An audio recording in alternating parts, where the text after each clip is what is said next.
नमस्कार दोस्तों, हरियाणा जीके की प्रीवियस ईयर एग्जाम सीरीज में मैं चंद्रहास एक बार फिर से आप सभी का हार्दिक स्वागत करता हूं। प्रीवियस ईयर एग्जाम सीरीज बहुत बेहतरीन तरीके से चलाई जा रही है। आपको पूरे जोश के साथ में, आपके अंदर भी एक जुनून होना चाहिए जॉब लगने का। एक जोश के साथ में आप पढ़ें और जोश के साथ में हमारे साथ में बने रहें। एक लाइन में आपको बोलना चाहूंगा कि यदि आपको हमारे चैनल से संबंधित कोई भी वीडियो पसंद आती है तो उस वीडियो को आप सभी स्टडी ग्रुप में या आपके जो भी दोस्त हैं या जिससे भी आप जुड़े हुए हैं जो लगातार कॉम्पिटिटिव एग्जाम की तैयारी कर रहे हैं, उसको शेयर अवश्य करें ताकि ये वीडियो सभी तक पहुंच सके। तो कोई बात नहीं, आपका ज्यादा वक्त ना लेते हुए आज के प्रैक्टिस सेट की शुरुआत करते हैं। आज का जो हमारा क्वेश्चन है वो क्वेश्चन ये है, शंकर जादूगर की जन्म स्थली कहां पर है। क्वेश्चन, जादूगर सम्राट शंकर का नाम आपने सुना होगा, आपके शहर के अंदर भी कई बार ये सर्कस वगैरह लगा होगा। जादूगर सम्राट शंकर जिसका जो संबंध है वो सिरसा से है। कौन से डिस्ट्रिक्ट से है? सिरसा से।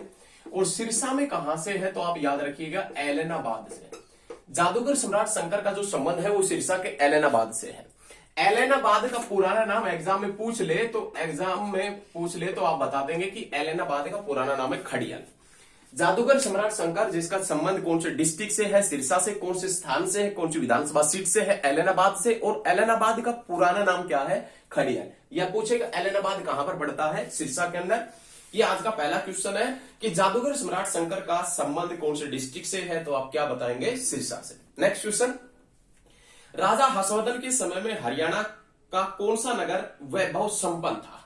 भाई, हरियाणा का कौन सा नगर ऐसा था जो राजा हर्षवर्धन के समय के दौरान या हर्षवर्धन के शासनकाल के दौरान एक संपन्न नगर था? भाई, आप सभी को मालूम है कि राजा हर्षवर्धन के दौरान संपन्न नगर वही होगा जो हर्षवर्धन की राजधानी थी। तो हर्षवर्धन की जो राजधानी हुआ करती थी जिसका नाम था थानेसर, वही सबसे संपन्न नगर हुआ करता था। आपने ये याद रखना है, राजा हर्षवर्धन के शासनकाल के दौरान सबसे संपन्न जो नगर हुआ करता था वो कौन सा था? थानेसर हुआ करता था। नेक्स्ट क्वेश्चन, किस स्थान से प्राप्त अभिलेखों में संगीत के 7 स्वरों का अंकन मिलता है? हरियाणा के अंदर एक डिस्ट्रिक्ट पड़ता है जिसका नाम है हिसार, और उस हिसार के अंदर एक स्थान पड़ता है जिसका नाम है अग्रोहा। अग्रोहा महाराज अग्रसेन ने लगभग 3000 वर्ष पूर्व बसाया था अग्रोहा। इस अग्रोहा के अंदर एक मेडिकल कॉलेज भी है, याद रखिएगा। लेकिन अग्रोहा से राजा का मुकुट मिला है, सूर्य देव की मूर्ति मिली है, और उसी अग्रोहा से एक ईंट मिली है, और उस ईंट के ऊपर सारे गा मा पा धा नी संगीत के 7 स्वरों का अंकन मिलता है। क्वेश्चन यही तो पूछ रहा है कि संगीत के 7 स्वरों का अंकन कहां से मिलता है या अभिलेख कहां से मिला है, तो याद रखिएगा अग्रोहा से। और अग्रोहा कहां पर है? हिसार के अंदर पड़ता है। बहुत अच्छा क्वेश्चन है जो महाराज अग्रसेन ने लगभग 3000 वर्ष पूर्व बसाया था। कौन सा शहर? अग्रोहा। मारकंडा नदी कौन सी पहाड़ियों से निकलती है तो याद रखिएगा, मारकंडा जो नदी है, इस मारकंडा का पुराना नाम क्या है? अरुणा। और ये मारकंडा है, ये कौन सी पहाड़ियों से निकलती है? शिवालिक पहाड़ियों से। हरियाणा में सबसे ऊंची चोटी शिवालिक का हिस्सा है। हरियाणा की सबसे ऊंची चोटी है जिसका नाम है मोरनी हिल्स, जो पंचकुला के अंदर पड़ती है। लेकिन वो कौन सी पहाड़ियों का हिस्सा है? शिवालिक का हिस्सा है। शिवालिक पहाड़ियों की औसत ऊंचाई कितनी है तो आप याद रखिएगा, हरियाणा के अंदर शिवालिक पहाड़ियों की औसत ऊंचाई है 1220। शिवालिक पहाड़ियां हरियाणा के कौन से डिस्ट्रिक्टों में मिलती है? पंचकुला, अंबाला, यमुनानगर में। कौन सी दिशा में मिलती है? उत्तर पूर्व दिशा में। और मारकंडा नदी जिसका पुराना नाम अरुणा है, ये कौन सी पहाड़ियों से निकलती है? शिवालिक पहाड़ियों से। हिमालय की सबसे बाद में और सबसे नई पर्वत श्रेणी का नाम है शिवालिक। ये बहुत अच्छा क्वेश्चन है, ये आपने याद रखना है। 1857 की क्रांति में हरियाणा के वीरों के पराजय का कारण था। क्वेश्चन क्या पूछ रहा है कि 1857 की क्रांति में हरियाणा के जो वीर थे उनकी पराजय का कारण क्या था? तो ऑप्शन देखें। ऑप्शन है, अन्य रियासतों का सहयोग न मिलना। बिल्कुल ठीक है, काफी रियासतें ऐसी थी जिसने अंग्रेजों का साथ दिया था। शस्त्रों का पर्याप्त मात्रा में न मिलना, अस्त्र शस्त्र पर्याप्त मात्रा में न मिलना।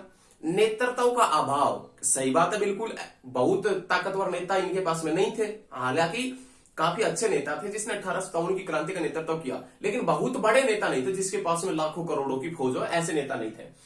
और या उपर्युक्त सभी, तो याद रखिएगा उपर्युक्त सभी आएगा इसके अंदर। सेम टू सेम क्वेश्चन आएगा एग्जाम में, और सेम टू सेम आए ना तो आप भी सेम टू सेम ही कर देना, उपर्युक्त सभी। हरियाणा में परंपरागत सिर पर पहने जाने वाली पगड़ी को किस नाम से जानते हैं? ये क्वेश्चन भाई बहुत बार एग्जाम में आता है। हरियाणा में परंपरागत सिर के ऊपर पहने जाने वाली पगड़ी को किस नाम से जानते हैं? तो खंडवा के नाम से। किस नाम से जानते हैं? खंडवा के नाम से। बहुत अच्छा क्वेश्चन है, मजेदार क्वेश्चन है, लगातार बने रहिए। बाबर की सेना और खालिस्तान के बीच लड़ाई पानीपत का पहला युद्ध कहलाता है। ये क्वेश्चन देखिए किस प्रकार से घुमा रहा है। बाबर की सेना और खालिस्तान की सेना के बीच लड़ाई पानीपत का पहला युद्ध कहलाता है। अरे वही सीधा पूछ ले पानीपत की पहली लड़ाई कब हुई, लेकिन सीधा पूछ लेगा तो तुरंत आप आंसर बता देंगे। तो पानीपत की पहली लड़ाई हुई थी वो 1526 में, और बाबर और किसके बीच में हुई थी? तो आपने याद रखना है इब्राहिम लोदी के मध्य। बाबर और इब्राहिम लोदी के मध्य पानीपत की पहली लड़ाई हुई थी। तो इस क्वेश्चन का जो आंसर है वो इब्राहिम लोदी आएगा। इब्राहिम लोदी और बाबर के बीच में पानीपत का पहला युद्ध हुआ 1526 में। जीता कौन था? बाबर। अब हारेगा कौन? इब्राहिम लोदी। इब्राहिम लोदी हार गया, और इब्राहिम लोदी का मकबरा कहां पर है? पानीपत में। लेकिन इब्राहिम सूरी का मकबरा कहां पर है? नारनौल में। और किस शैली से बना है? पठान शैली से बना है। तो याद रखिएगा इब्राहिम सूरी का मकबरा किसने बनवाया था? किसने बनवाया था? शेरशाह सूरी ने। शेरशाह सूरी के दादा ही तो थे, तो इतना चिंतन करने का विषय नहीं है। शेरशाह सूरी के दादा हुआ करते थे। कौन? इब्राहिम सूरी। तो शेरशाह सूरी ने पठान शैली से बनवाया था नारनौल में। शेरशाह सूरी का बचपन बीता था नारनौल में। तो ये क्वेश्चन याद रखना है। बाबर की सेना और इब्राहिम लोदी के बीच में पानीपत का फर्स्ट वार हुआ, और ये पानीपत की प्रथम लड़ाई कब हुई थी? तो आप याद रखिएगा 1526 में। केंद्रीय भैंस अनुसंधान केंद्र, केंद्रीय भैंस अनुसंधान केंद्र कहां पर है? तो हिसार में। और केंद्रीय भैंस अनुसंधान केंद्र हिसार में कब बना था? तो आप याद रखिएगा 1985 के अंदर। केंद्रीय भैंस अनुसंधान केंद्र हिसार में पड़ता है, और हिसार के अंदर केंद्रीय भैंस अनुसंधान केंद्र कब बना था? 1985 के अंदर। बहुत ज्यादा इंपॉर्टेंट क्वेश्चन आप याद रखिएगा। केंद्रीय अश्व अनुसंधान केंद्र हिसार में पड़ता है, वो 1986 में बना, लेकिन केंद्रीय भैंस अनुसंधान केंद्र हिसार में जो कब बना था? 1985 के अंदर बना था। तो याद रखना, बहुत अच्छा क्वेश्चन है, बहुत अच्छे, लगातार बने रहिए। संदेश नामक साप्ताहिक पत्रिका, ये देखिए क्वेश्चन। संदेश नामक साप्ताहिक पत्रिका किसने कब निकाली थी? संदेश नामक साप्ताहिक पत्रिका पंडित नेकीराम शर्मा ने 1930 से भिवानी से निकाली थी। याद रखिएगा पंडित नेकीराम शर्मा, जिसका जन्म रोहतक में सितंबर 1887 के अंदर हुआ। मुझे संपूर्ण भारत की भूमि चाहिए, किसका कथन है? पंडित नेकीराम शर्मा। पंडित नेकीराम शर्मा बाल गंगाधर तिलक के स्वराज अभियान के सदस्य कब बने थे? 1916 के अंदर बने थे। याद रखना है, ये क्वेश्चन बहुत अच्छा क्वेश्चन है। नेक्स्ट क्वेश्चन देखें। नेक्स्ट जो क्वेश्चन है वो क्वेश्चन देखें। हमारा जो नेक्स्ट क्वेश्चन है, मराठों और अहमद शाह अब्दाली के बीच में युद्ध किस स्थान पर हुआ था? मराठों और अहमद शाह अब्दाली के बीच में जो युद्ध हुआ वो हरियाणा में किस स्थान के ऊपर हुआ? तो याद रखिएगा पानीपत में। और मराठों और अहमद शाह अब्दाली के मध्य युद्ध पानीपत में हुआ कब था? 1761 में। 1761 में कब हुआ था? 14 जनवरी को। याद रखना, आसान से क्वेश्चन। 14 जनवरी जब आप मकर संक्रांति मनाते हैं, 14 जनवरी को पानीपत की 14 जनवरी 1761 में पानीपत की तीसरी लड़ाई हुई। तीसरी लड़ाई किस किस के मध्य हुई थी? तो याद रखिएगा मराठों और अहमद शाह अब्दाली। इस युद्ध में मराठों का सेनापति सदाशिवराव भाऊ, और इस युद्ध में मराठों का तोपची इब्राहिम खान गारदी था। कौन था? इब्राहिम खान गारदी हुआ करता था। बहुत अच्छा क्वेश्चन है, याद रखिएगा। नेक्स्ट क्वेश्चन, हरियाणा की कौन सी लोकसभा सीट सामान्य वर्ग में आती है? ये क्वेश्चन है धमाकेदार क्वेश्चन, धमाकेदार क्वेश्चन। क्वेश्चन क्या है कि इनमें से कौन सी लोकसभा सीट सामान्य वर्ग में आती है? तो पहली बात बता दें कि इसमें सामान्य वर्ग की सीट पूछ रहा है, तो ऑप्शन में सामान्य वर्ग की एक ही सीट मिलेगी। 2 सीटें मिलेगी वो असामान्य वर्ग की मिलेगी, एससी रिजर्व मिलेगी। तो लोकसभा के अंदर हरियाणा के अंदर सीटें कितनी हैं? हरियाणा के अंदर जो लोकसभा की सीटें हैं वो लोकसभा की सीटें हैं 10।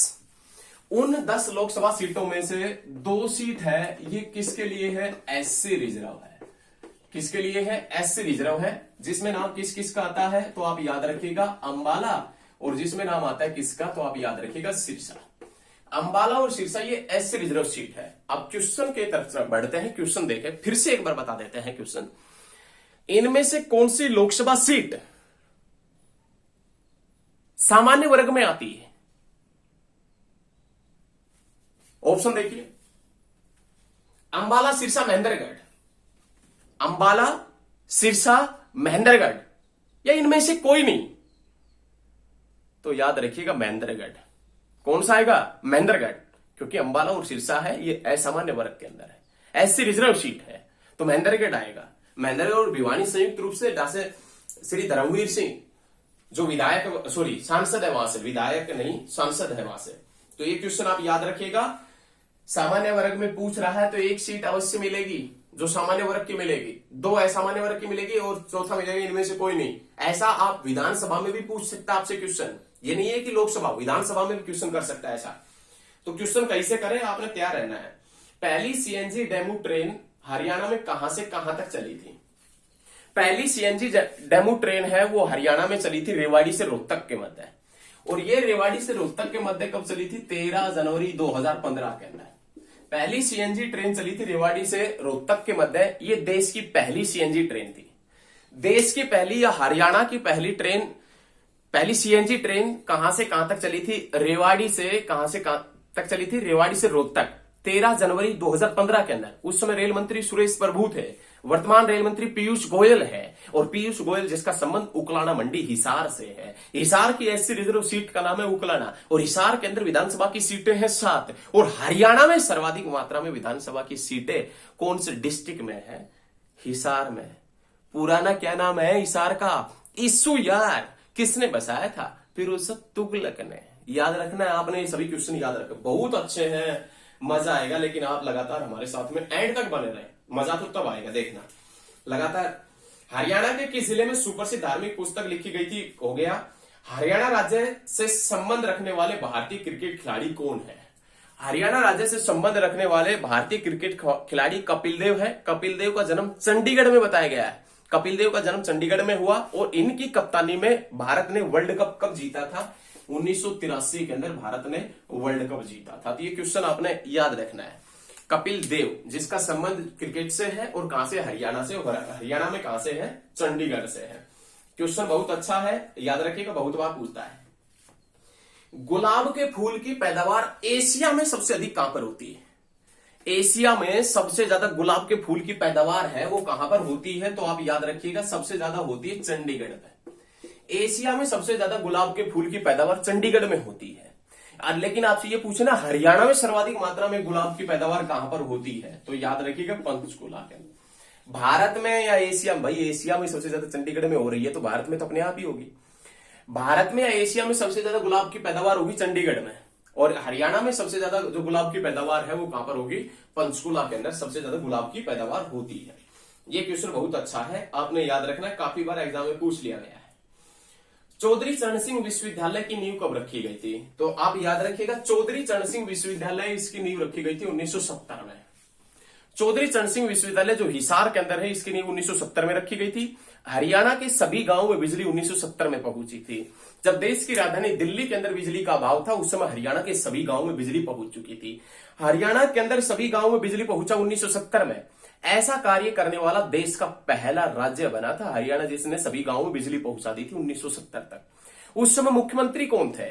बंसीलाल उस समय मुख्यमंत्री हुआ करते थे। और आधुनिक हरियाणा के निर्माता भी किसे कहा जाता है? तो याद रखिएगा, बंसीलाल को आधुनिक हरियाणा के निर्माता के नाम से भी जाना जाता है। और आप याद रखिएगा, लौह पुरुष के नाम से भी किसे जानते हैं? हरियाणा के लौह पुरुष के नाम से बंसीलाल। और बंसीलाल नहर द्वारा सिंचाई कौन से डिस्ट्रिक्ट में होती है? भिवानी के अंदर, क्योंकि उनका संबंध भी कहां से था? भिवानी से। और बंसीलाल यूनिवर्सिटी भी कहां पर है? भिवानी के अंदर। और बंसीलाल का जन्म कब हुआ था? 1927 में। और कहां पर हुआ था? गोलागढ़ के अंदर। कहां पर हुआ था? गोलागढ़ भिवानी के अंदर 1927 में। याद रखना है आपने, बहुत अच्छा क्वेश्चन है। नेक्स्ट क्वेश्चन, हरियाणा सरकार द्वारा खालिस्तान के समीप स्थित काला अंब स्थान को युद्ध नायक स्मारक के रूप में विकसित किया जा रहा है। हरियाणा में खालिस्तान शहर के समीप काला अंब नामक स्थान को युद्ध नायक स्मारक के रूप में विकसित किया जा रहा है। तो काला अंब पर्यटन स्थल कहां पर है? पानीपत में, नेशनल हाईवे के साथ में लगता है, पानीपत के अंदर पड़ता है क्या? काला अंब। और काला अंब का संबंध पानीपत की कौन सी लड़ाई से है? तीसरी लड़ाई से। याद रखिएगा, तीसरी लड़ाई पानीपत की हुई कब थी? 1761 में। तो काला अम्ब का संबंध कौन से डेट से है? 1761 से। बहुत अच्छा क्वेश्चन है, जबरदस्त क्वेश्चन है। नेक्स्ट क्वेश्चन देखें, मजा आएगा पढ़ने में एकदम। नेक्स्ट क्वेश्चन जो है हमारा वो क्वेश्चन है, निम्न में से कौन सा हरियाणा का राष्ट्रीय उद्यान है? तो हरियाणा के अंदर दो ही राष्ट्रीय उद्यान है, सुल्तानपुर राष्ट्रीय उद्यान और कलेसर राष्ट्रीय उद्यान। इनमें से यदि एक भी आपको याद है तो चिंतन का विषय नहीं है। हरियाणा के अंदर दो राष्ट्रीय उद्यान है, सुल्तानपुर और कलेसर। यदि दोनों में से कोई भी ऑप्शन में मिलता है तो वही हरियाणा के अंदर मिलेगा, और जो नहीं मिलता है तो हरियाणा के अंदर नहीं है। क्वेश्चन ये पूछ रहा है कि इनमें से कौन सा राष्ट्रीय उद्यान हरियाणा में है? तो देखे, जिम कार्बेट नहीं है, सतपुड़ा नहीं है, सुंदरवन नहीं है, तो कौन सा है? सुल्तानपुर है। कौन सा है? सुल्तानपुर है। बहुत अच्छा क्वेश्चन है। नेक्स्ट देखें, नेक्स्ट क्वेश्चन है, निम्नलिखित में से किस खिलाड़ी ने 400 विकेट हासिल किए? निम्न में से किस खिलाड़ी ने 400 विकेट हासिल किए और 5000 रन बनाए? तो किसका संबंध है? कपिल देव। और कपिल देव जिसका संबंध हरियाणा से है। कहां से है? हरियाणा से जिसका संबंध है। बहुत अच्छा क्वेश्चन है भाई, बहुत अच्छा बेहतरीन क्वेश्चन है, एकदम मजा आएगा पढ़ने में। नेक्स्ट क्वेश्चन, हर्षचरित्र किसने लिखी थी? तो हर्षचरित्र उस व्यक्ति ने लिखी थी जो हर्षवर्धन का दरबारी कवि था। हर्षवर्धन का दरबारी कवि कौन हुआ करता था? बाणभट्ट। और बाणभट्ट ने कौन सी पुस्तक लिखी थी? तो आप याद रखिएगा, हर्षचरित्र लिखी थी। या ये क्वेश्चन ये भी पूछ सकता है कि हर्ष की जीवनी किसने लिखी, या हर्ष के जीवन के ऊपर पुस्तक किसने लिखी? तो कौन लिखेगा? तो याद रखिएगा, बाणभट्ट। लेकिन हर्षवर्धन भी प्रसिद्ध लेखक हुआ करते थे। प्रियदर्शिका, रत्नावली और नागानंद। प्रियदर्शिका, रत्नावली और नागानंद किसकी पुस्तक है? हर्षवर्धन की पुस्तक है। किसकी पुस्तक है? हर्षवर्धन की। ये नेशनल जीके में पूछता है बहुत बार, याद रखिएगा, हर्षवर्धन की पुस्तक है। और नेक्स्ट क्वेश्चन देखें, नेक्स्ट क्वेश्चन है, खालिस्तान ने भिवानी से एक साप्ताहिक पत्रिका संदेश प्रकाशित की थी। क्वेश्चन क्या पूछ रहा है कि खालिस्तान व्यक्ति ने भिवानी से एक संदेश साप्ताहिक पत्रिका प्रकाशित की, उस व्यक्ति का नाम क्या था? पंडित नेकीराम शर्मा। पंडित नेकीराम शर्मा जिसका जन्म कब हुआ था? 1887 के अंदर। और कहां पर हुआ था? तो आपने याद रखना है कहां पर हुआ था? रोहतक में उनका जन्म हुआ था 1887 में, पंडित नेकीराम शर्मा का। हरियाणा केसरी के नाम से जाने जाते हैं पंडित नेकीराम शर्मा। मुझे संपूर्ण भारत की भूमि चाहिए कथन है पंडित नेकीराम शर्मा के। कोई बात नहीं, रहने दीजिए, लेकिन आप ये सभी चीजें याद रखिएगा, याद रखिएगा। चलो आज के लिए इतना ही, मिलते हैं बहुत जल्द नेक्स्ट वीडियो में। यदि आपको वीडियो अच्छा लगता है तो इस वीडियो को सभी स्टडी ग्रुप में, सभी जगह, जो भी आपके दोस्त कॉम्पिटिटिव एग्जाम की, जो भी आपके सहपाठी या साथी कॉम्पिटिटिव एग्जाम की तैयारी कर रहे हैं, सरकारी नौकरी की तैयारी कर रहे हैं, उनके पास में इस वीडियो को शेयर अवश्य करें। धन्यवाद।